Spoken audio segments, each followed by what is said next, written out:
Assalamualaikum warahmatullahi wabarakatuh. Selamat pagi, salam sejahtera buat kita semua.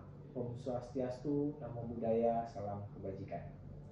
Perkenalkan, nama saya Boni Saputra, SKP MPA, salah satu dosen tetap di Departemen Ilmu Administrasi Negara, Fakultas Ilmu Sosial, Universitas Negeri Padang. Izinkan dalam video ini saya akan menyampaikan pernyataan diri dosen dalam unjuk kerja Tridharma Perguruan Tinggi atau yang disingkat dengan PDD-UKT-PT sebagai bagian dari proses sertifikasi dosen tahun 2025. Pada kesempatan ini juga izinkan saya menyampaikan terkait mata kuliah yang saya ampu yang sesuai dengan keahlian bidang saya, manajemen pelayanan publik, yaitu untuk mata kuliah pengantar manajemen publik. Mata kuliah pengantar manajemen publik merupakan mata kuliah wajib program studi dengan bobot 3 SKS yang akan dilaksanakan pada semester 1, dan mata kuliah ini dirancang khusus untuk memberikan dasar-dasar pemahaman tentang konsep, teori, dan praktek manajemen publik bagi mahasiswa baru. Sebagai mata kuliah pengantar manajemen publik memiliki peran fundamental dalam membekali mahasiswa dengan fondasi yang kuat untuk memahami dunia administrasi negara dan manajemen sektor publik. Mata kuliah ini tidak memiliki mata kuliah prasyarat sehingga dapat diikuti oleh seluruh mahasiswa semester 1.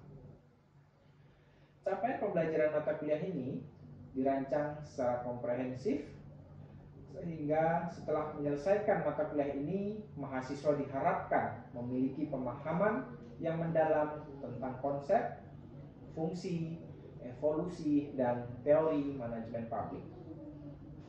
Lebih spesifik, mahasiswa mampu menjelaskan konsep dan fungsi manajemen publik, menguraikan evolusi dan teori manajemen publik dari tradisional hingga kontemporer, serta memahami hubungan manajemen publik dengan lingkungannya.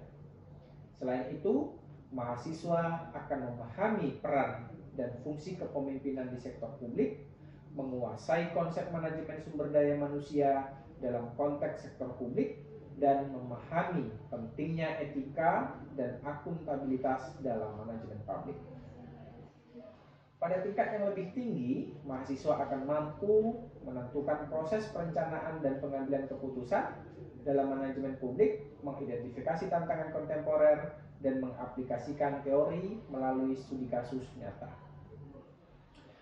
Materi pembelajaran disusun dalam 16 pertemuan dengan struktur yang sistematis dan progresif, di mana pertemuan pertama dan kedua akan membahas tentang konsep dasar dan fungsi manajemen publik, termasuk perbedaan antara manajemen publik dan swasta. Pertemuan 3 dan 4 fokus pada evolusi dan teori manajemen publik, mulai dari teori tradisional hingga kontemporer seperti New Public Management, Governance, dan Public Value. Pertemuan kelima, mahasiswa akan mengkaji manajemen publik dan lingkungannya, termasuk lingkungan internal, eksternal, serta struktur organisasi publik. Pertemuan ke-6 membahas peran dan fungsi kepemimpinan dalam sektor publik yang mencakup teori, tipologi, dan gaya kepemimpinan. Pertemuan ke-7 akan mengulas manajemen sumber daya manusia di sektor publik, termasuk rekrutmen, seleksi, dan pengembangan pegawai negeri.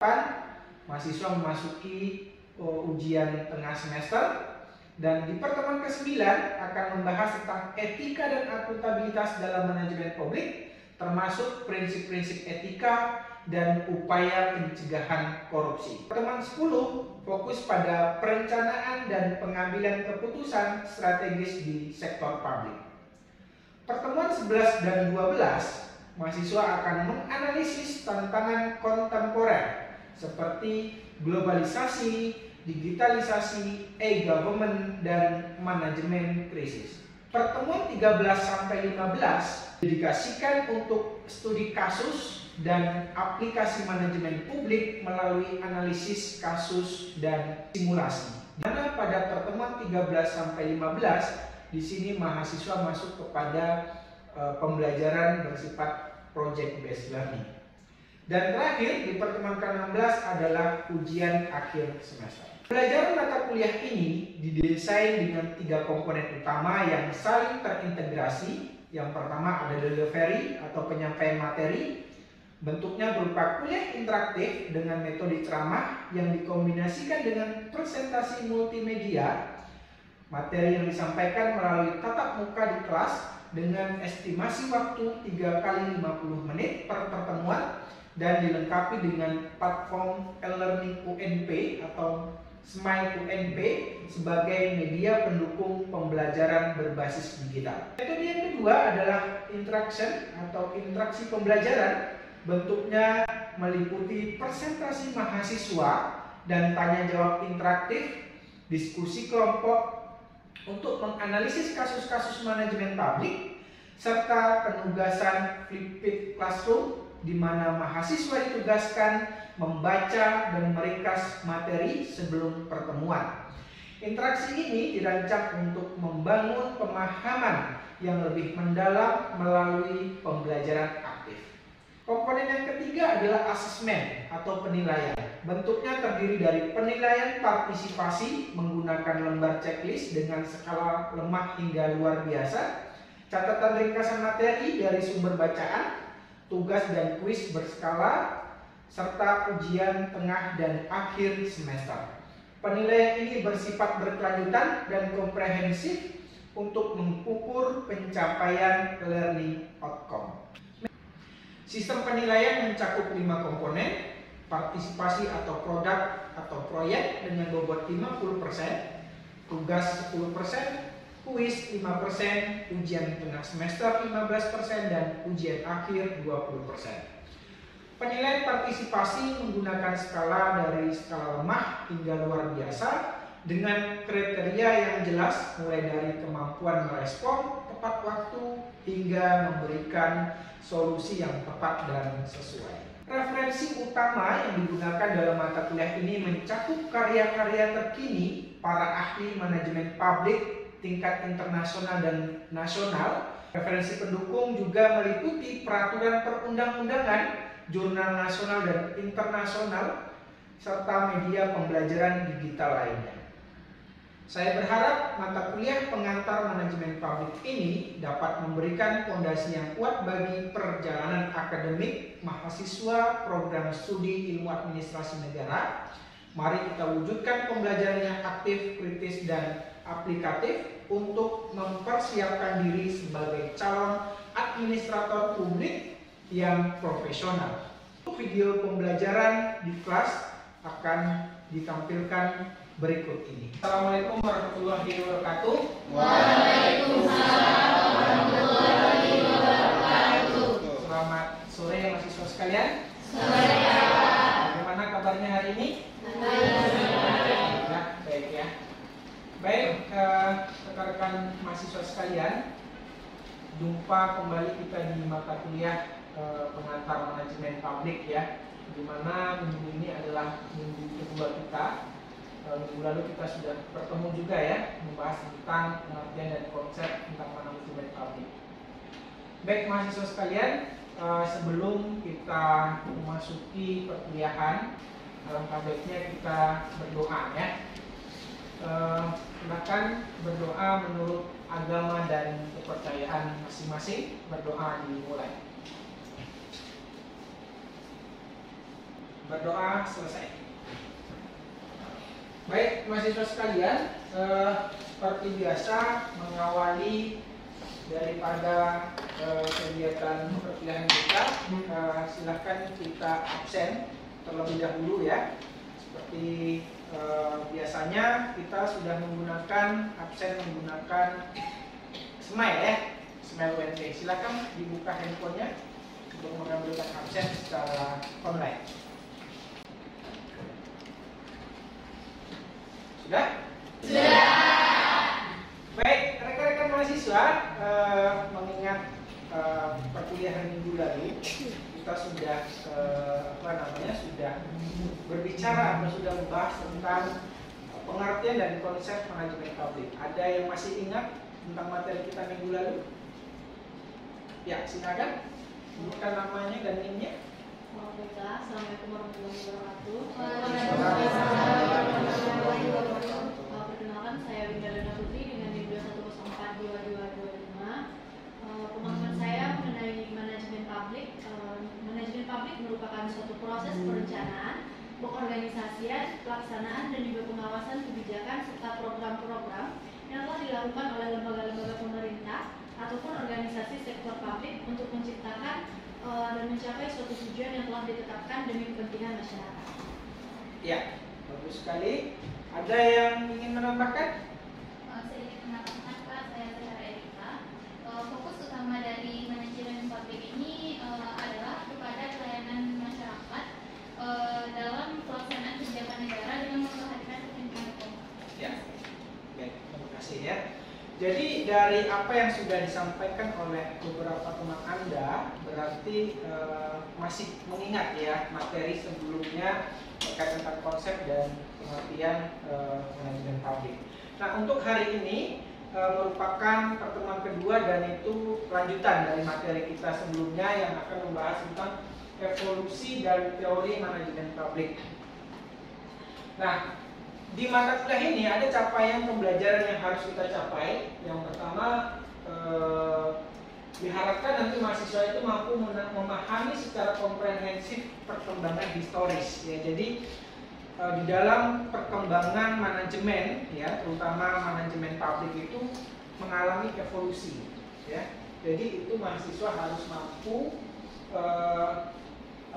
memahami konsep itu. Ya, mulai dari manajemen tradisional sampai manajemen yang NPM ya, dikenal dengan NPM atau NPS pada saat ini.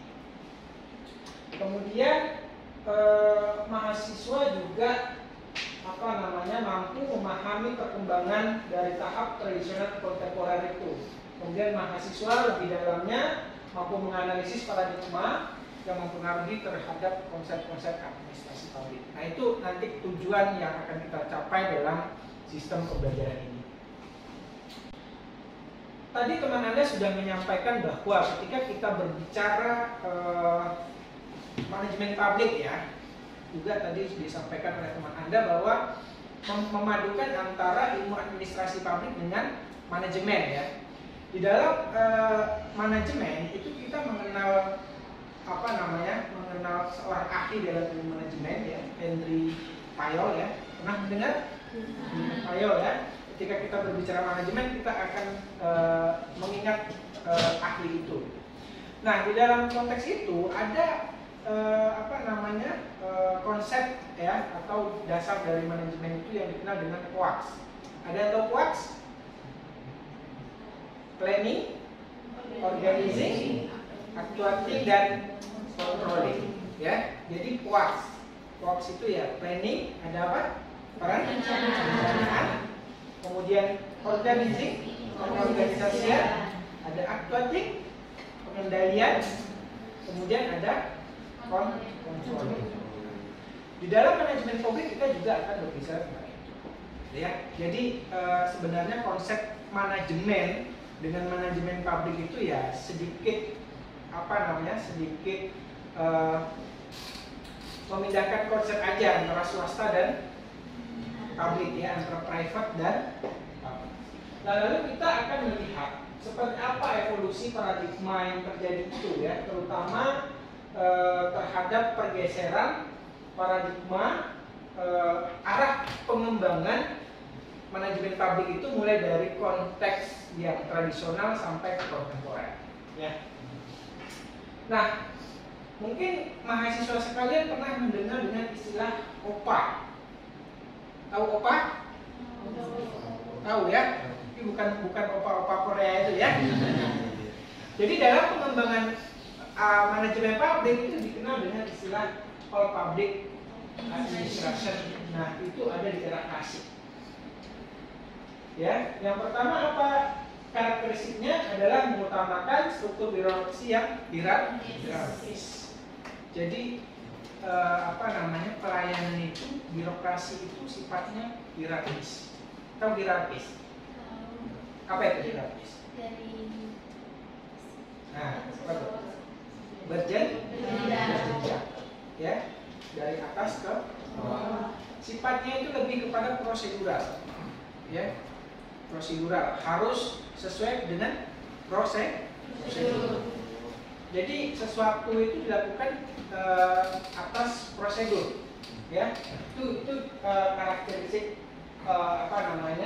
utama dari proses itu. Ketika kita berbicara tentang all public administration itu dengan karakteristik yang hierarkis itu, kita mengenal dengan ahlinya adalah Max Weber, ya. Kalau dalam teori organisasi, Max Weber itu adalah seorang ahli yang yang mencetuskan adanya sistem hierarki dalam organisasi. Nah itu ya. Yang kedua adalah penekanan standarisasi dan rutinitas. Artinya rutin, kerjanya rutin, kerjanya monoton. Kalau kita berbicara tentang all public administration. Kemudian ada pemisahan antara politik dan administrasi. Apa itu kira-kira? Pemisahan politik dan administrasi. Nah, di dalam sistem pemerintahan kita itu kan kita juga mengenal adanya pejabat politik dan ada namanya pejabat pemerintah. Kalau pejabat politik itu dipilih secara politik kan. Tapi kalau jabatan pemerintah biasanya dia melalui seleksi ASN atau CPNS. Nah, begitu juga dalam era all public administration. Adanya pemisahan antara itu, ya, antara jabatan politik dan jabatan pemerintah. Kemudian fokusnya adalah pada efisiensi dan rasionalitas. Prinsip dasarnya apa? Ya, prinsip dasarnya keputusan bersifat top down. Apa itu top down? Dari atas ke bawah. Ya. Jadi instruksi kebijakan itu sifatnya top down. Dari atas ke bawah. All public administration itu sistemnya sistem komando. Ya. Memerintah, ya. Artinya atasan memerintah bawahan. Nah, ini akan berbeda konsep dengan yang berikutnya gitu ya. Kemudian orientasinya ya aturan dan prosedur gitu ya. Orientasinya itu ya bukan kepada output tapi kepada prosedur dan aturan.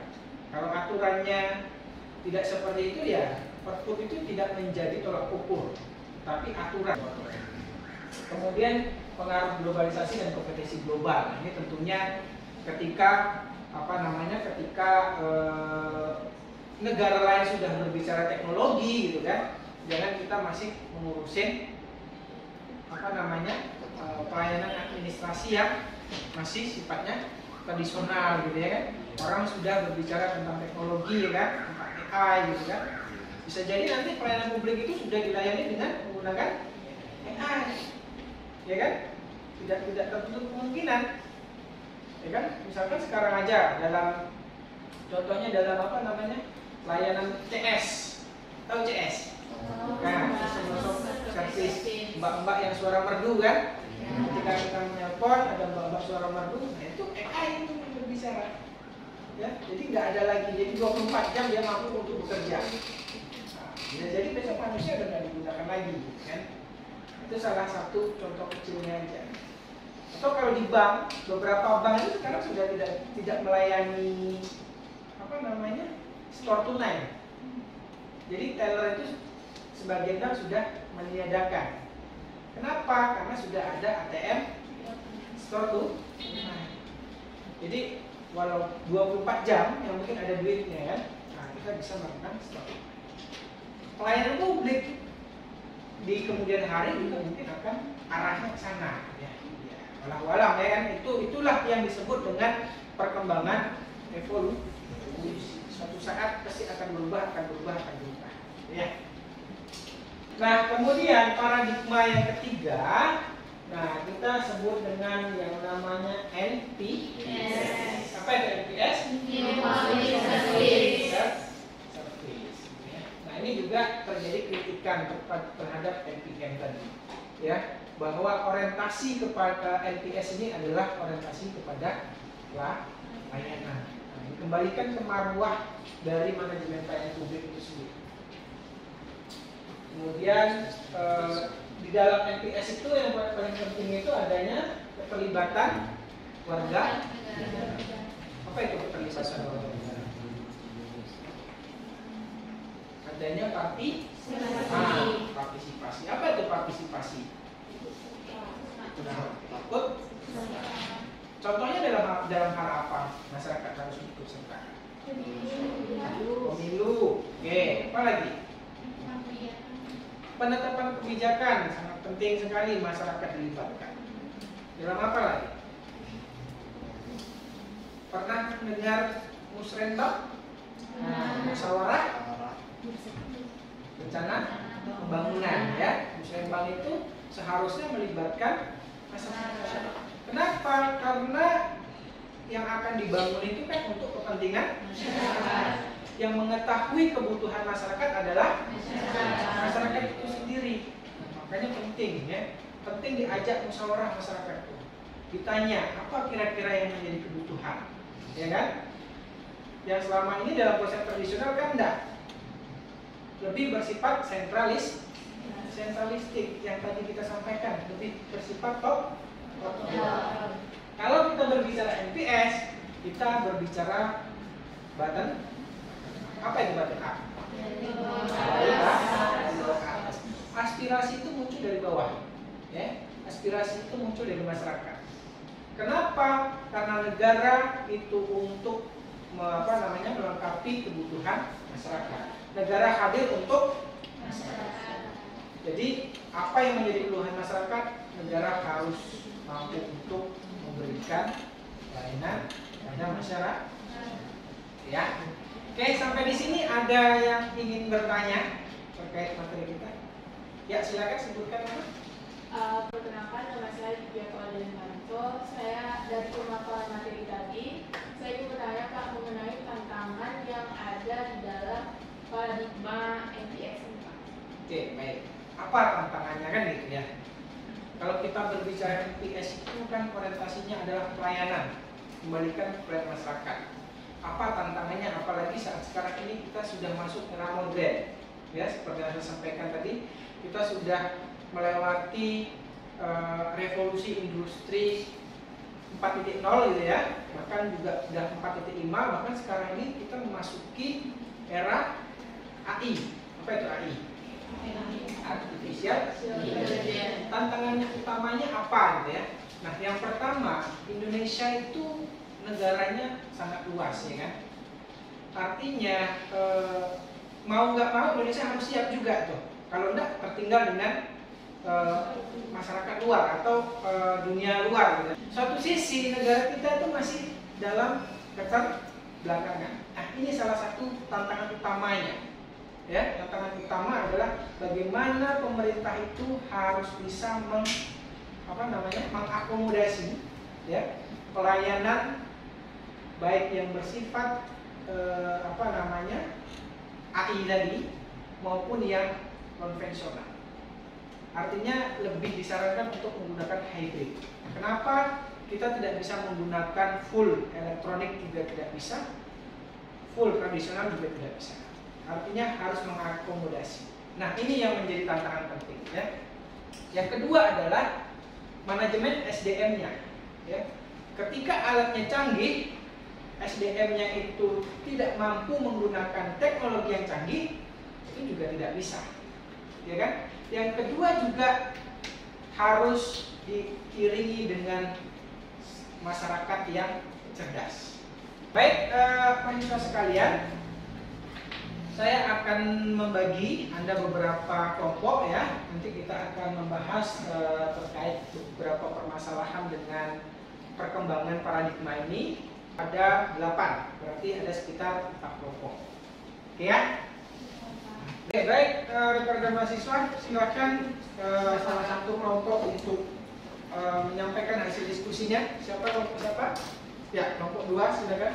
Baiklah, kami dari kelompok 2 di sini akan menyampaikan hasil diskusi kami, yaitu tentang contoh dan praktek pelayanan publik di era digital ini, di mana pelayanan publik mengalami transformasi yang besar melalui pemanfaatan teknologi digital. Pemerintah kini tidak hanya dituntut untuk cepat dan efisien, tetapi juga harus mampu menghadirkan layanan yang transparan, responsif, dan mudah diakses oleh seluruh lapisan masyarakat. Di sini kami mengambil salah satu contoh, yaitu contoh nyata dari digitalisasi pelayanan publik, yaitu pelayanan yang diluncurkan oleh Dukcapil, Pak. Jadi di sini Dukcapil ini telah melakukan pelayanan melalui aplikasi saja, jadi masyarakat tidak perlu datang ke kantor untuk mengurus seperti KTP, KK, dan lain sebagainya, Pak. Jadi melalui pelayanan digital itu, layanan akan terasa lebih mudah dan lebih cepat. Oke, baik, terima kasih ya. Kita beri aplaus untuk kelompok 2. Ya, itu tadi yang sudah disampaikan kelompok 2 ya. Jadi pelayanan publik itu untuk saat ini mau tidak mau harus melakukan transformasi ya. Transformasi untuk apa? Untuk meningkatkan efektivitas dan efisiensi pelayanan publik ya. Sesuai yang disampaikan tadi, adanya tuntutan pelayanan publik, maka pemerintah mau tidak mau harus mencukupi kebutuhan itu. Dan salah satunya adalah contoh kasus di Dukcapil ya, yang meluncurkan aplikasi pelayanan secara elektronik. Baik, rekan mahasiswa, mungkin perkuliahan kita cukupkan sampai di sini dulu ya.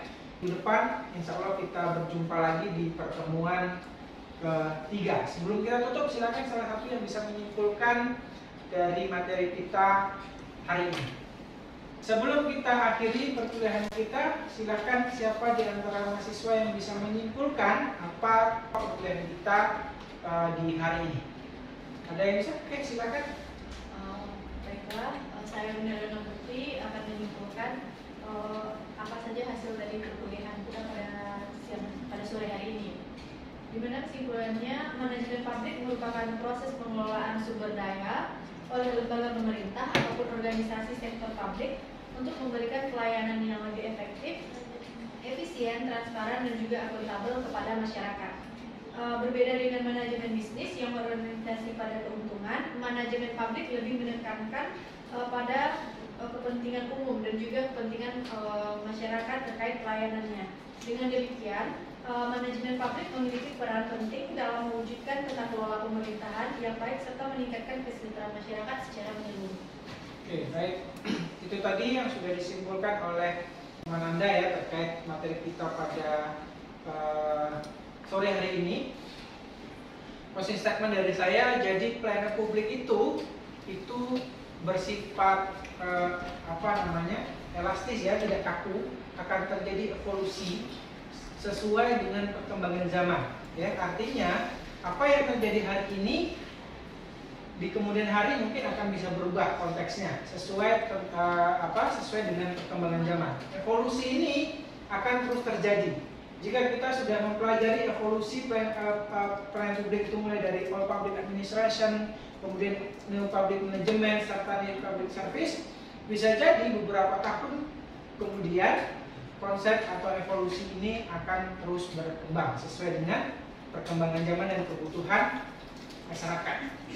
Baik, kita cukupkan perkuliahan kita hari ini. Jangan lupa untuk pertemuan minggu depan kita akan membahas tentang pelayanan publik dan lingkungannya ya. Silakan dibaca materi-materi tentang pelayanan publik dan lingkungannya. Dan jangan lupa tugas kita ada di Smile atau e-learning. Silakan nanti mahasiswa bisa mengakses e-learningnya. Silakan dibaca tugas yang sudah diberikan dan jangan lupa mensubmit sesuai dengan jadwal atau sesuai dengan tanggal yang sudah diberikan. Baik, demikian yang dapat saya sampaikan. Mohon maaf atas segala kekurangan. Ya, terima kasih atas segala perhatian. Wabillahi taufiq wal hidayah. Assalamualaikum warahmatullahi wabarakatuh.